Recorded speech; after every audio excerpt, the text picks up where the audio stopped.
Mga kababayan, muli magbabalik po yung Pinoy Edwin ka. Kaya lang yung mga nakaraan ho nating video, yun ay mga bunga lang ng talagang problema. Kaya minabuti ko ho, doon ho sa talagang problema dito sa ating bansa. Yun po yung akin ng tatalakayan at sa mga susunod na episode, yun pa rin ho, itutuloy ko ho yung pagtalakay doon para maintindihan po ng sambayan ng Pilipino ano ba yung nangyayari dito sa ating bansa. Umpisahan po natin yan doon sa pagkakaalis po nung military base ng US dito sa ating bansa. Na marami yung nagsasabi na tayo daw, laging nakakuha sa atin yung banta ng giyera dahil nandito yung US base, yung sa Subic. Tapos, ang sinasabi nila, ito raw base militar, ito daw yung yung ugat po ng prostitusyon dito sa ating bansa. At ito rin daw ang ugat ng kahirapan dito sa ating bansa dahil sinasabi nila na ang mga namumuno rito mga tuta ng Amerikano. Ganun ho yung yung nangyari nung nakaraan. Ngayon, ilang dekada na ho na wala yung US military base. Ako noon, hindi ako naniniwala sa mga pahayag ng mga tao noon na matatahimik tayo. Alam nyo po, ang tinitignan ko kasi dyan, yung atin pong estratehikong lokasyon ng ating bansa. Na kahit anong madadamay at madadamay tayo pagdating ho na magkakaroon ng giyera, lalong-lalo na ho rito sa Asia. Yan ho, hindi mapasusubalian yan. Na gano'n. Kaya ganun ho kahalaga yung ating bansa.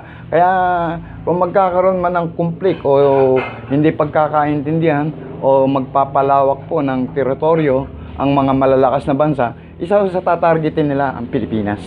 Ganun po yun. Tignan natin. Nung mga sinasabi nila na pag nawala yung US base, mawala na ba tayo? Hindi ba tayo madadamay sa giyera? Ano ba yung nangyayari sa atin ngayon? Hindi ba't naglalaban ngayon ang Amerika at ang China? Ganun po yan. Ngayon, pagdating po rin sa sinasabi nilang prostitusyon, nawala ba ang prostitusyon dito sa ating bansa? Hindi naman. Nung sinasabi nila, aasenso ang Pilipinas pag wala ang American base dito dahil tutaraw yung mga namumuno. Nangyari ba na umasenso tayo? Hindi naman, hindi ba? Ngayon, bakit mula noong panahon na malis dito ang mga Amerikano, lahat ng maupo sinasabi nila tuta ng bansang Amerika. Ito, bahagi ito yung pagsikuan ng tuta ng Amerika, ang bansang Pilipinas.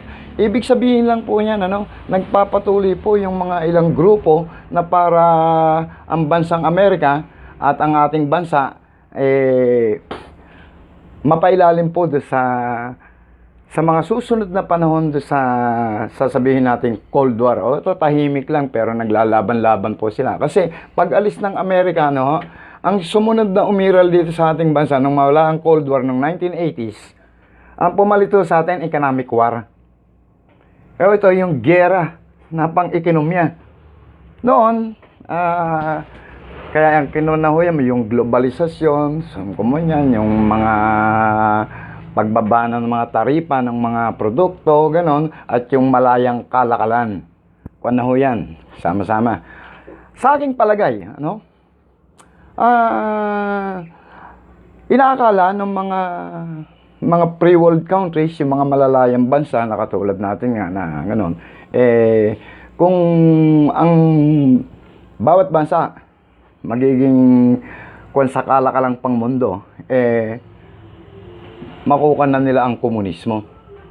Malulusaw. Dahil kasi, kung ang bawat mamamayan ng bawat bansa matututong magnegosyo o maghanap buhay sa sarili nila. Hindi naman nung nangyari yan sa bansang China. Imbes naging paborable doon sa bansang China, kaya sila nakapagpalakas ng bansa nila. Dahilan nga sa yung tao mismo nila ang ginamit nila na siyang doon sa kanilang mga pabrika sa mga kwan. At ang tulong naman ng mga nasa pre-world country o yung mga naninindigan na sila sa demokrasya, tumulong sa China na papasukin yung kanilang mga negosyo sa China at ng mga tao doon umangat yung kanilang mga pananaw at mga kabuhayan. Pero lahat ng kabuhayan napunta lang naman sa bansa ng China. China ang nagpapatakbo sa mamamayan, na ang mamamayan wala naman hong kalayaan. Kaya masabi natin na ang bansang China naging paborable yung sakwan ng globalisasyon. Kaya nga ang mga bansa na para umasenso ang China, at ang unang-unang pabrikang pumasok dyan, yung Coca-Cola. Yun yung unang pumasok. Ganon din yung mga Japan, South Korea. Nagdala sila ng negosyo nila rin para ang mamamayan nga inaakala nila na mabibigyan ng kalayaan ng gobyerno ng China sa kanilang mga sarili. Pero hindi nangyari yon. Kaya makukuha natin na lumakas ang bansang China at ngayon nga nagpapalakas pa siya ng kanyang sariling bansa sa pagpasok doon naman sa panibagong giyera, tahimik na giyera to Ito yung mga tinatawag na Cold War na nangyari doon ng 1980s. Kanya lang, noong 1980s, madugo yung Cold War. Naglaban-laban yung mga maliliit na bansa naggiyera. Yung kabilang panig, sinusuportahan ng komunista, at yung kabilang panig naman sinusuportahan naman ng Amerika. Hindi sila direktang kasangkot sa giyera, pero yung mamamayan ng bawat bansa ang siya nagsisipaggiyera. Ano po yung naging kumbaga sa ano ba yung dahilan bakit gano'n na naging ng giyera? Ito po yung tinatawag na makuha nila yung sphere of influence. O yung magkaroon sila ng impluwensya doon sa isang bansa. Dahil ang bansa tinitignan nila yung mga lokasyon ng mga bansa na yun na para magamit din nila na para doon sa kanilang seguridad sa negosyo, ganon. Ngayon, dito sa ating bansa, itong China, iba't ang taktika nito, nakita natin yung kanilang yung Belt Road Project nila na halos lahat ng bansa pinapasok nila yung mga maliliit na bansa, at ito inoopera nila ng mga proyekto kahit na hindi kayang bayaran ng isang bansa. Diba? Katulad dyan sa Maldives, dyan sa Montenegro, ang liliit na bansa niyan pero baon sa utang. Kaya ang mga pinasok ng China, katulad din yung Sri Lanka, pinauutang nila ng hindi na halos kayang bayaran ng mga bawat bansa. Ganun yan. Unlike yung sa Amerika at sa Japan, kung mangungutang ka rin, titignan muna nila yung proyekto. Yan ba magiging kapakipakinabang doon sa mamamayan. Ganun kasi kahigpit yung sa pagpapautang sa mga proyekto. At ang ibang mga mga pangulo o mga namumuno sa kanilang bansa, ang sinasabi nila may pag-unlad. Kasi pasok ng pasok yung mga proyekto na sa China pirma sila ng pirma. Pero hindi nila nakikita na doon sa ibang bansa, sinasabi nga yung pagpasok ng mga proyekto na yan, ng mga malalaking proyekto, mahiwaga po yan. Dahil kasi, unang-una, doon sa Maldives, kumuha nga sila na mayroon nung sinusuhulan ng mga presidente ng malaking pera. Bakit hindi natitrace? Kasi ang China may sarili ng mga bangko yan Kung halimbawa, ikaw susuhulan ka ikaw na namumuno, susuhulan ka ng pera, hindi matitrace yan ng AMLAC na para makita na ikaw nagkaroon ka ng malaking deposito sa isang bangko. Kasi ililihim nila yan At yun din ang ipananakot nila sa Pangulo, halimbawa na isang bansa o sa isang namumuno doon, na huwag kang kikibo. Kasi oras na ilantad namin yung pagpayag mo at itong pera na ito ang pinasuhol sa'yo, tapos na ang karir mo sa politika. Ganun po yan. Ngayon, tignan natin yung mga nangyayari dito sa ating bansa. Bakit ba nung manalo tayo sa United Nations doon sa ating ng teritoryo sa atin, hindi man lang kumibo yung ating presidente nung nagkukuhan sila. Ang lagi niya hindi kumibo o hindi man lang siya naghain ng protesta na meron nang desisyon ng UNCLOS hindi pa siya gumawa ng aksyon. Ang lagi niyang sinasabi, hindi pwede kasi bobombahin tayo 7 minuto lang, lusaw yung bansa natin. So, malaking kalokohan yun, hindi gagawin ng China yan. Na para gawin niya yon. Ang isa lang ibig sabihin nun, kaya parang mabigyan niya ng katwiran, o mabigyan ng katwiran na yung West Philippine Sea, tambakan at gawing base militar na Base militar na ng China Na nung una nga, sinasabi ni Digong mo yun, na, edi mainam nga, nandun sila, dalawa na tayong papatrol. Pero maliwanag naman yung sinasabi ng mga Chinese, this is our territory. Di ba? Maliwanag ng mga sinasabi ng China. Ngayon, ang tanong ko sa inyo, kung inyong kwan, kasi medyo malalim itong pag-aaral na to, na kung hindi mo mapapansin. Bakit ang China, doon sa kanilang kinukuhang mapa na 9-9, halos sakupin na niya yung buong kwan ng karagatan. Alam nyo ba kung ano dahilan yan? At nandoon yung kanilang base militar doon sa Spratly Island. At kasunod nga niyan, napakarami na nung mga sinasabing mga retirees na napakababata pa naman para magsipagretiro, na nagpupuntahan dito, visa pan arrival yung ginagamit nila. Ngayon, sino sa inyo ang nag-iisip? Bakit pinipilit ng China yung 9-9 na kanila daw na teritoryo? Alam nyo, iisa ang kinatatakutan ng China at ng China dito sa ating bansa. Yun yung iniwan ng bansang Amerika, na kung sakali ng ating bansa, ang Pilipinas, ay sasakupin ng ibang bansa, nasa treaty po natin yan. Sagot ng bansang Amerika yung ating depensa. Pwede na pong pumasok yung Amerika doon. Kaya hindi po nila magagawang pasukin tayo sa pamamagitan ng armas. Hindi na tayo papasukin dahil mabibigyan nila yung katwiran yung bansang Amerika na pasukin itong ating bansa. Pero hindi yung ganun kadali yun. Ito yung sinasabi ko na yung mga mayayaman, mga baliwala sa kanila yan Yung hindi ko nakikitang alam nyo kung bakit? Nahirati sila na akala nila ganun lang kadali na ipagtatanggol tayo ng Amerika.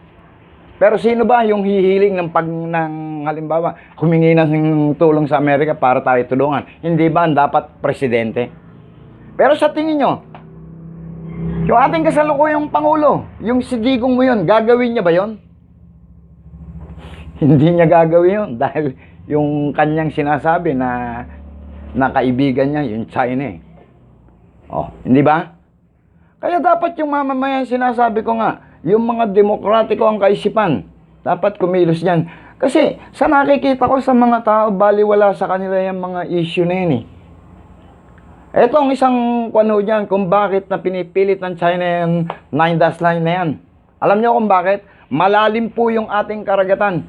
Hindi ho nila kayang, kaya ito takutan China na basta tayo lusubin. Alam niyo kung bakit? Yung lalim po ng ating karagatan na yan, ang bansang Amerika may mga modernong submarino na oras na gumalaw ang China na magkakaroon ng digmaan, malulusaw sila kagad dahil andyan yung mga sophisticated o yung mga talagang modernong submarino na hindi na-detect ng China. Kaya naglagay sila nung Spratly Island, at kung kikilalan yung 9-9 nila, malaya po sila makapagpalipad ng mga observation plane, yung humahanap ng mga submarino sa dagat, ganun, malaya silang suyudin yung sinasabing sakop ng China na yan.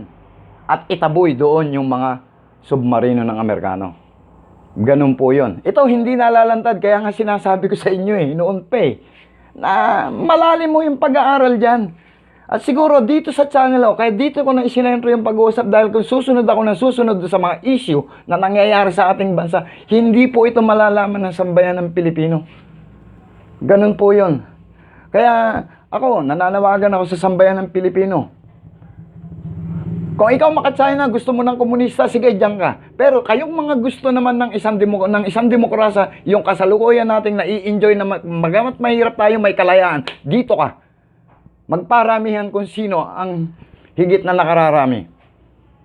Kasi walang kibo, pero tanungin mo sila, galit na galit sa China. Hindi naman sila kumikibo. At saka ang isang mahirap po niyan, hindi sa katotohanan lang, yung mga tunay na demokratikong mga Pilipino, hindi ho kayo na-organisa para ipakita nyo naman yung inyong pagkampi doon sa bansang Amerika. Pag ito po, yung ating teritoryo at nakakuha na itong ating Pangulo na talagang at maitataboy dyan sa kailaliman ng dagat yung mga submarino po ng Amerika dyan. Kasi yung mga submarino po ng Amerika na naka-stay dyan sa kalaliman ng dagat na hindi na didetect pa ng mga aeroplano ng China. Siguro 3 minutes lang lusaw yan China eh. Yan po yung kinatatakutan nila. Kaya ano po yung ating pangamba para lumaban dyan?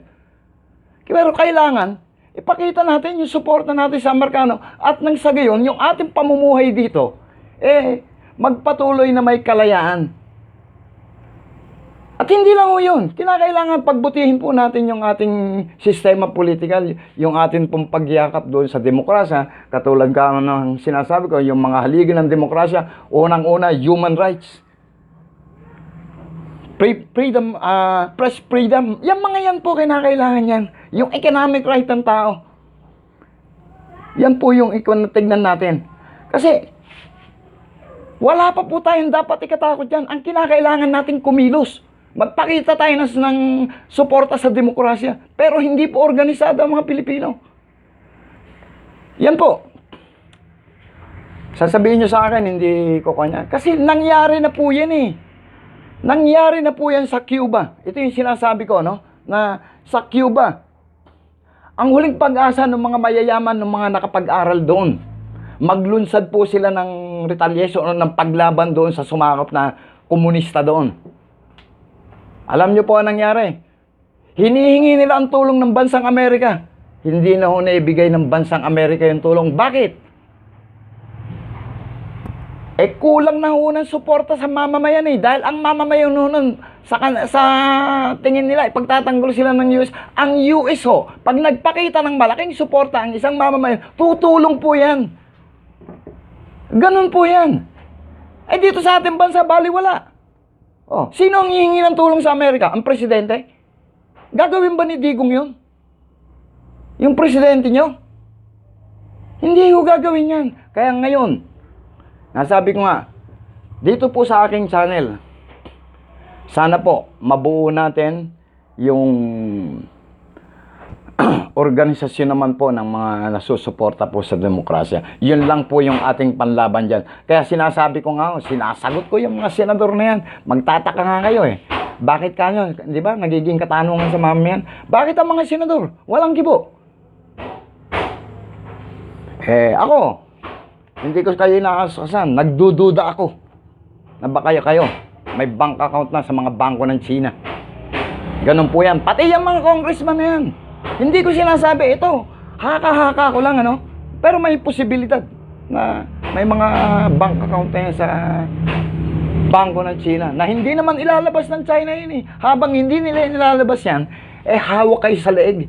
Kaya dito makikita nyo, kung sino mga senador yung kumibo, hindi hawak ng China. Yung mga congressman na hindi kumibo rito, hawak ng China. Pero pag kumibo sila laban sa China, at yung mga senador kumibo laban sa China, mas maniniwala pa ako, hindi kayo hawak ng China. Hindi po ako nag-uupo rito, no? Tayo po, gumagawa tayo ng analysis, ng pag-aaral. Tinitingnan natin, kumukuha tayo ng ating opinion at isinasa publiko natin yung aking opinion. Ganun po yan.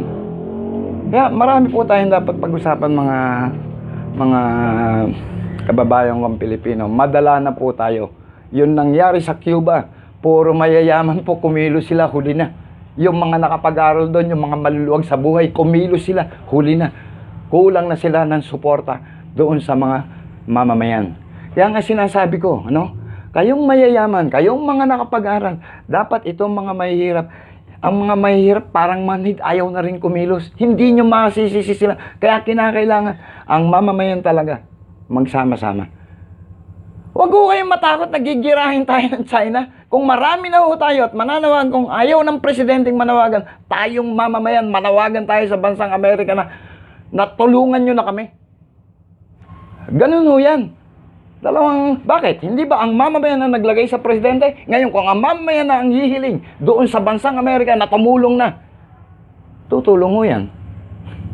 Ganun lang po kasimple yun. Dahil inalisan na natin ang karapatan niyang presidente na yun sa paghingi ng tulong sa Amerika eh. Tayo ng mamamayan ng kumilos eh. Huwag ko kayong matakot na sasabihin, gigirahin tayo ng China kaagad. Hindi ho mangyayari yun. Nandyan ho yung mga sophisticated armaments ng kwan, yung mga submarinong malalakas na anumang oras, 3 minuto, sabog yan China na yan. Yan po ang kinatatakutan ng China. Kaya po, ang paglaban nila sa Pilipinas, sa pagsakop nila, dahan-dahan. Ganun po yan. Kaya maraming mga salamat po mga kababayan. At sana subaybayan nyo yung aking channel, mag-like kayo, mag-subscribe. Ganun o. At sinisiguro ko po sa inyo na dito po marami kayong matututunan na kon dito. At hindi ho natin inihahalin tulad tayo doon sa iba na katulad na nangyari sa Cuba. Pinagpapatay ho ang mayayaman doon. Kaya ang mga nakapag-aral doon sa Bay of Pigs, yun po yung naging huling tanggulan nila pero wala akong nangyari. Maraming salamat po at sa susunod na episode po ng aking Pinoy Edwin ka. Salamat po.